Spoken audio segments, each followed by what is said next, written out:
Isaac Watts, A Guide to Prayer, in today's English and with a study guide. Written by Godlipress team. Narrated by Godlipress team. Introduction. As we are aware, there are many books on prayer, probably too many to choose from.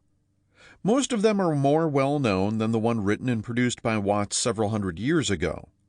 So what makes this guide different? How is it more useful? Is it even essential?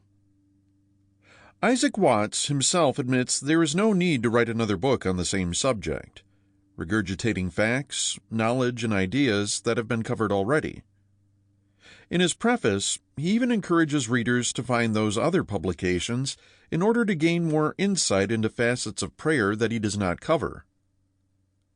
So why do we need to read Watts' A Guide to Prayer? The answer can be found in the approach Isaac Watts brings to prayer, specifically, his unique gifts and talents as an educated theologian and philosopher.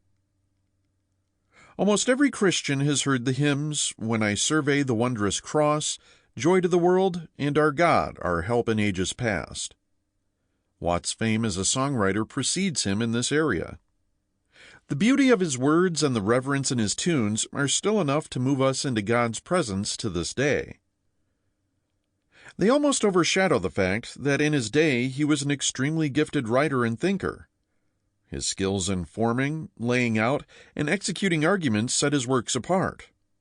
His book on logic, a detailed insight and guide into what it is, how to use it, and the products of rational thinking, became the standard textbook for every university during his lifetime. In using a similar technique to tackle the subject of prayer, this volume stands out from others covering the same topic. Instead of a soaring, beautifully penned composition, Watts uses lists, rules, and practical examples. It is his basis for the whole book.